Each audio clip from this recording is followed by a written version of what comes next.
കോഴിക്കോട് മേപ്പയൂരിൽ അവധിക്ക് നാട്ടിലെത്തിയ സൈനികന് പോലീസ് കസ്റ്റഡിയിൽ ക്രൂരമർദ്ദനം. മേപ്പയൂർ സ്വദേശി അതുലിനെയാണ് പോലീസ് ക്രൂരമായി മർദ്ദിച്ചത്. വാഹന പരിശോധനയ്ക്കിടയിൽ ബൈക്ക് നിർത്താതെ പോയി എന്നാരോപിച്ച് പോലീസ് സ്റ്റേഷനിൽ വിളിച്ചു വരുത്തി മർദ്ദിച്ചുവെന്നാണ് പരാതി. സൈനികനെ വിദഗ്ധ ചികിത്സയ്ക്കായി കോഴിക്കോട് മെഡിക്കൽ കോളേജിൽ പ്രവേശിപ്പിച്ചു. സംഭവത്തിൽ സൈനികരുടെ സംഘടനയായ Anandapuri welfare and charity association മുഖ്യമന്ത്രിക്ക് പരാതി നൽകി. വിവരങ്ങളുമായി ആനന്ദ് ചേരുകയാണ്. ആനന്ദ്, വിവരങ്ങൾ.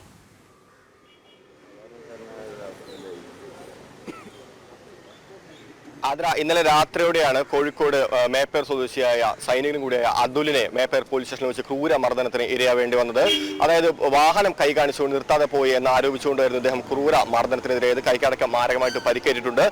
തുടർന്ന് പ്രഥമ ചികിത്സ നൽകിയെങ്കിലും തുടർ ചികിത്സ നിഷേധിച്ചു എന്നുള്ള ഒരു ആരോപണം ഇപ്പോൾ ഉയരുന്നുണ്ട്. എന്തായാലും നമ്മളോടൊപ്പം ഇപ്പോൾ മർദ്ദനത്തിനെതിരായ അതുൽ ചേരുന്നുണ്ട്. എന്താണ് ഇന്നലെ യഥാർത്ഥത്തിൽ സംഭവിച്ചത്? ഇന്നലെ വൈകുന്നേരം ഒരു 7 മണിയോടെയാണ് സംഭവം. 7 മണിക്ക് ഞാൻ എൻ്റെ ചേച്ചിയുടെ കുഞ്ഞിനെ മരുന്ന് വാങ്ങാൻ ഹോസ്പിറ്റലിൽ പോയതായിരുന്നു.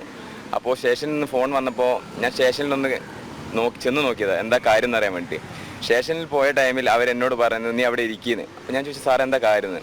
അവർ പറയുന്നത് നീ ഈ സ്റ്റേഷൻ്റെ മുന്നിൽ കൂടെ ബൈക്ക് എടുത്ത് പോയപ്പോൾ നീ കൈ കാണിച്ചപ്പോൾ നിർത്തിയില്ല എന്നാണ് അവർ പറയുന്നത്. അപ്പോൾ ഞാൻ ചോദിച്ചു സാർ അതിനെന്തെങ്കിലും തെളിവും കാര്യങ്ങളും എന്തെങ്കിലും ഉണ്ടെങ്കിലും ഒന്ന് കാണിക്കുകയും എനിക്കൊന്ന് മരുന്നുമായി വീട്ടിൽ കൊടുക്കണമെന്ന്. അവർ പറഞ്ഞു നീ അവിടെ ഇരിക്കണമെന്ന് പറഞ്ഞിട്ട് അവരെന്നെ അസഭ്യമായിട്ടൊരു പോലീസുകാർ എന്നോട് മോശമായിട്ട് സംസാരിക്കുകയും അവർ മുന്നിലുള്ള ഗ്രിൽസ് പൂട്ടുകയും ചെയ്തു. അതിനുശേഷം ഒരു SI വന്നതിന് ശേഷം അവരെന്നോട് നീ ആരാ മോശമായ രീതിയിൽ അത്രയും അസഭ്യം വിളിച്ച് പറഞ്ഞിട്ട് അവരെന്നെ ഹാൻഡ് കഫ് ഇട്ട് 2 ഹാൻഡ് കഫ് ഇട്ടാണ് അവരെന്നെ ലോക്ക് ചെയ്തത്. അതിനുശേഷം അവരെല്ലാവരും കൂടെ മർദ്ദിച്ചെന്നെ. അപ്പോൾ നിലത്ത് വീണ എന്നെ ചവിട്ടുകയാണ് ചെയ്യുന്നത്. അതിനുശേഷം എൻ്റെ ഷോൾഡർ ഡൗൺ ആയെന്ന് തോന്നിയ ഞാൻ പറഞ്ഞു അവരോട് സാർ എൻ്റെ ഷോൾഡർ ഇങ്ങനെ ഡൗൺ ആയതുകൊണ്ട് എനിക്ക് ഭയങ്കര പെയിൻ ഉണ്ട്, എനിക്ക് ഹോസ്പിറ്റലിൽ പോകണമെന്ന്. അവരെ സമ്മതിച്ചില്ല. അവരെനിക്ക് ഫോൺ പോലും തന്നില്ല. പുറത്തു നിന്ന് കണ്ട നാട്ടുകാരിലാരോ എൻ്റെ ബ്രദറിനെയും സുഹൃത്തുക്കളെ അറിയിച്ചതിന് ശേഷം അവർ വന്നതിന് ശേഷമാണ് എൻ്റെ ഹാൻഡ് കഫ് അയച്ചതും. അതിനുശേഷം അവരെന്നെ ഹോസ്പിറ്റലിൽ കൊണ്ടുപോകാൻ അവർ കൊണ്ടുപോയത്. അതിനുശേഷം എന്ത് ചെയ്തെന്ന് വെച്ചാൽ ഹോസ്പിറ്റലിൽ പോയതിനു ശേഷം അവിടുന്ന് ഡോക്ടർ എനിക്ക് കോഴിക്കോട് മെഡിക്കൽ കോളേജിലേക്ക് റെഫർ ചെയ്തു. അവരോട് പറഞ്ഞു ഇപ്പം തന്നെ അവനെ കോഴിക്കോട് മെഡിക്കൽ കോളേജിൽ ഓർത്തോയിൽ കാണിക്കണമെന്ന്. എന്നാൽ അവർ ചെയ്തതെന്ന് വെച്ചാൽ അവിടുന്ന് അതേ ടൈമിൽ എന്നെ സ്റ്റേഷനിൽ എടുത്തു കൊണ്ടുപോയി. അവിടുന്ന് പോയതിനു ശേഷം അവരെന്നെ ഭീഷണിപ്പെടുത്തുകയും നിന്റെ പണി തെറിപ്പിക്കും, നിന്റെ റെജിമെന്റിലേക്ക് ഞാൻ ഈ കാര്യങ്ങളൊക്കെ നിന്നെ പറ്റി നിന്റെ ഈ സെക്ഷൻ ചേർത്ത് ആ സെക്ഷൻ ചേർത്ത് അയക്കും എന്ന് പറഞ്ഞ് എന്നെ ഭീഷണിപ്പെടുത്തുകയും അതിനുശേഷം എന്നോട് കോഴിക്കോട് മെഡിക്കൽ കോളേജിൽ കൊണ്ടുപോകാൻ അവരോട് ഡോക്ടർ പറഞ്ഞ ശേഷം അവർ കൊണ്ടുപോയില്ല.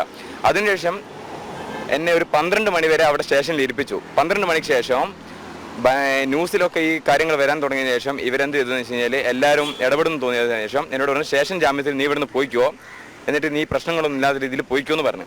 ഞാൻ പറഞ്ഞു സാറേ എനിക്ക് ഓക്കെ സ്റ്റേഷൻ ജാമ്യത്തിൽ വേണം, പക്ഷേ എനിക്ക് ആ അവിടുന്ന് റെഫർ ചെയ്ത പേപ്പർ വേണമെന്ന്.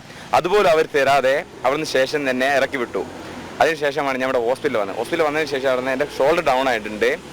എനിക്ക് എന്താ സങ്കടം എന്ന് വെച്ചാൽ ഞാൻ അയാളോട് പറഞ്ഞിട്ടുണ്ട് സാറേ ഞാനൊരു പട്ടാളത്തിലാണ് വർക്ക് ചെയ്യുന്നത്. അപ്പോൾ പട്ടാളത്തിൽ വർക്ക് ചെയ്യുന്ന എൻ്റെ ഒരു അവസ്ഥയെന്ന് വെച്ചാൽ സാധാരണക്കാരൻ്റെ ഒരു അവസ്ഥ എന്തായിരിക്കും എനിക്ക് ചോദിക്കാനാണ് ഇവരോടല്ലോ. കാരണം ഒരു പോലീസുകാർ ഇങ്ങനെയൊക്കെ ചെയ്യുമ്പോൾ അല്ലെങ്കിൽ ഞാൻ മോശമായിട്ടൊന്നും ചെയ്യില്ല, ഹാൻഡ് കഫ് ഇട്ടൊക്കെ അടിക്കാൻ വേണ്ടിയിട്ട് ഞാൻ എന്ത് തെറ്റാണ് അവിടെ ചെയ്തത്? അവർ പറയുന്നതെന്ന് വെച്ചാൽ ഞാൻ അവിടെ ഹെൽമെറ്റ് ഇടാണ്ട് ബൈക്ക് ഓടിച്ച് പോയിന്നാണ്. ഞാൻ ഇപ്പോൾ ഇത് എന്താണെന്ന് എനിക്കറിയില്ല, ഇവരെന്തിനാണ് ഇങ്ങനെ ചെയ്യുന്നത് അറിയില്ല. ഒരു പട്ടാളക്കാരെ കാണുമ്പോഴുള്ള പ്രശ്നമാണോ, പട്ടാളക്കാരോട് എന്താ ഇവരുടെ പ്രശ്നം എന്ന് എനിക്കറിയില്ല. അതിലുള്ളതും എന്നെ അടിച്ചൊരു SI എന്ന് പറഞ്ഞ ആളും ഒരു എക്സ് മിലിറ്ററിക്കാരൻ കൂടിയാണ് അയാൾ അതിനുശേഷം അയാൾ പറഞ്ഞു ഞാൻ ഒരു എക്സ് മിലിറ്ററിക്കാരനാണ്, 18 വർഷം ഞാൻ സർവീസ് ചെയ്ത് വന്ന ആളാണെന്ന് കൂടെ അയാൾ എന്നോട് പറഞ്ഞു. അപ്പോൾ ഇതിനു ശേഷം എന്നെ ഒരുപാട് സൈനിക കൂട്ടായ്മകളിൽ നിന്നും കോഴിക്കോട് ഡിഫൻസിൽ നിന്നും എല്ലാം എന്നെ വിളിച്ചിരുന്നു. അതിനുശേഷം എന്നോട് തിരുവനന്തപുരം അവിടെ നിന്നെല്ലാം എന്നെ ബന്ധപ്പെട്ടിരിക്കുന്നു. എല്ലാവരും ബന്ധപ്പെട്ടു, ന്യൂസിൽ നിന്ന് ഒരുപാട് പേര് എന്നെ ബന്ധപ്പെട്ടിരിക്കുകയാണ്. അപ്പോൾ എനിക്കിതിൽ നിന്ന് വെച്ച് കഴിഞ്ഞാൽ എനിക്ക് എൻ്റെ പ്രശ്നം എന്ന് വെച്ച് കഴിഞ്ഞാൽ ഇങ്ങനൊരു പട്ടാളക്കാരനോട് അവർക്ക് ചെയ്യാൻ തോന്നുന്നുണ്ടെങ്കിൽ സിവിലിയനായ നോർമൽ മനുഷ്യന്മാരോട് എന്താ അവർ ചെയ്ത് കാണിക്കുക. എൻ്റെ അവസ്ഥ നോക്കി, എൻ്റെ കൈ, എൻ്റെ ഷോൾഡർ ഇപ്പോൾ ഡൗൺ ആയി, എനിക്കിപ്പോൾ ഇതുകൊണ്ട് ഒന്നും ചെയ്യാൻ പറ്റില്ല. പിന്നെന്ന് വെച്ച് കഴിഞ്ഞാൽ എൻ്റെ കാൽമുട്ട്, വയറ്, ഇവർ ചവിട്ട് അടിക്കുക. ഒരു മനുഷ്യന്മാരോട് എങ്ങനെയൊക്കെ ചെയ്യാൻ പറ്റും, ഇങ്ങനെ ചെയ്യുക. എനിക്ക് അതിലാണ് സങ്കടം.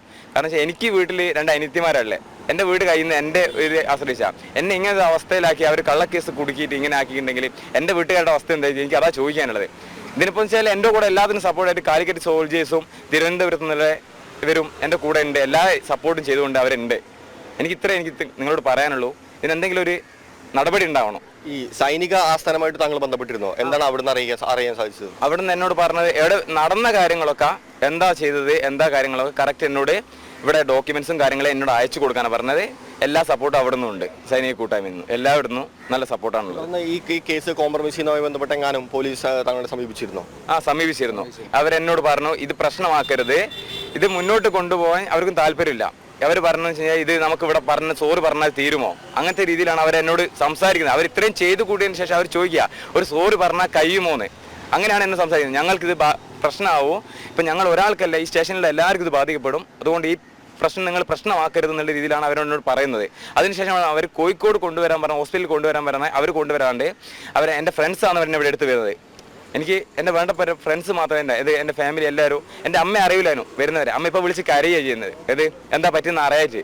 അപ്പോൾ ഞാൻ ഇന്നലെ വൈകുന്നേരം ഒരു 6 മണിക്ക് വീട്ടിൽ നിന്ന് ഇറങ്ങിയ മനുഷ്യനാണ്, ഞാൻ ഇതുവരെ വീട്ടിലെത്തില്ല. അപ്പോൾ എൻ്റെ അമ്മ വിളിച്ചിട്ട് ചോദിക്കുന്നതെന്ന് വെച്ച് കഴിഞ്ഞാൽ എന്തോ അങ്ങനെ കരഞ്ഞുകൊണ്ടാണ് വിളിക്കുന്നത്. എനിക്ക് അതിൽ ഭയങ്കര വിഷമമാണ് പോലീസുകാരിങ്ങനെ ചെയ്യുമ്പോൾ.